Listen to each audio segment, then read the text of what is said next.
Symptom वगैरे त्या ठिकाणी चिटकून राहतात. त्यासाठी आपण जोर करतो, जोर केल्यानंतर कुचल्यानंतर मग त्या ठिकाणी मुळव्याधासारखे आजार जास्त प्रमाणामध्ये याचं प्रमाण वाढत चाललेलं आहे. मला आवडतो सांगायचंय की आपण थोडंसं बाहेर खाण्याचं प्रमाण कमी ठेवा. पोटाचे आजार असतील, अल्सर सारखे आजार असतील किंवा कॅन्सर सारखे आजार असतील, हे आजार वाढण्याचं मुख्य कारण आपण आता बघत झालेलं आहे. लोकांचं बाहेर खाण्याचं प्रमाण हे वाढत चाललेलं आहे. यामध्ये तुम्हाला सांगायचं की बाहेर जरूर खा, कमी प्रमाणामध्ये खावा, कारण त्याचा चांगला आहार खाल्ला पाहिजे आणि रोज शरीरासाठी सकाळचे 2 तास दिले पाहिजे. योगा करा, प्राणायाम करा, ध्यान करा, आणि थोडंसं शरीरामध्ये 2 प्रमुख आजार असतात, शारीरिक आजार आणि मानसिक आजार. आपण शारीरिक आजार बरेच वेळा नीट करतो पण मानसिक आजार नीट करत नाही. त्यामुळे घरामध्ये थोडासा संवाद ठेवला पाहिजे. मोबाईलचं प्रमाण थोडंसं कमी करा. एकमेकाच्या शेजारी आपण बसलेला असतो, परंतु दोघांच्या हातामध्ये मोबाईल असतात, एकमेकाला बोलायला आपल्याला वेळ नाही. तर एकमेकाला बोला, एकमेकाला वेळ द्या. त्यामधून मानसिक आरोग्य, एकमेकांसंग बोला, हसा, आनंद घ्या.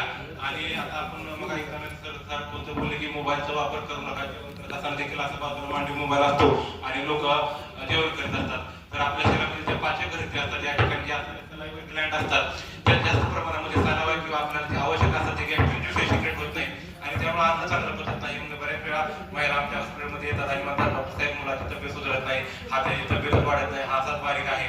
तर ह्या सवयी थोड्या हळूहळू बंद करा. मला तर वाटतं की कसं असते, ऍडिक्शन हे व्यसन आलेलं नाही, होत चाललेलं आहे. आपण जे करतो तसं आपण मुलं अनुकरण करतात. तर मला या माध्यमातून सांगायचं की स्वतः पालकांनी मोबाईलचा वापर कमी करा. पालकांनी मोबाईल नाही वापरला तर मुलं नक्की मोबाईल वापरणार नाहीत. तर आपल्यापासून स्वतःपासून सवयी सुरुवातीला चांगल्या सवयी चालू करा. मुलं नक्की ह्यापासून दुर्लक्षित होतील, कारण की आपण ह्या सवयी लावलेल्या आहेत. कारण चांगल्या कामाकरता नक्की मोबाईल वापरा. पण आता आपण बघतो की सारखं हे असं चालू आहे, खालची रील्स वरची रील्स बघत चाललेलं आहे. त्यामधून काही वेळ गेलेलं असं समजत नाही. पुस्तक वाचण्याचं प्रमाण त्यामुळे कमी होत चाललेलं आहे. वेळ द्या, आपल्या घरामध्ये मुलांना लक्ष द्या. आणि बऱ्याच वेळा आपण बघतो की मुलं घरामध्ये देखील अभ्यास करत नाहीत. शाळेमध्ये जेवढा अभ्यास करतात तेवढाच अभ्यास चालू आहे. त्यामुळे शिक्षणाची गुणवत्ता हळूहळू कमी होत चाललेली आहे. त्यामुळं सर्वांना माझी या माध्यमातून विनंती आहे की मोबाईलचा वापर कमी करा. आणि या माध्यमातून मला संजीवनी फाउंडेशनने या ठिकाणी आरोग्य क्षेत्रातील जो सत्कार मूर्ती म्हणून घोषित केले आणि या ठिकाणी मला बोलवलं, त्याबद्दल मी संजीवनी फाउंडेशनचे मनापासून आभार मानतो, धन्यवाद देतो आणि माझी रजा. सर, आपण अतिशय नागपुराचा विचार या निमित्तानं आपण सर्वांना दिला. तर डॉक्टरकडे गेला, डॉक्टरने पेशंट हात लावला तरी 120 रुपये फी कोणच गेली नाही. मला वाटतं आपण जवळपास 12 मिनिटं बोलला, आपली 12,000 रुपये फी दिली तरी कमीच आहे. एवढा लाख मुलाचा विचार आपण या निमित्ताने दिला.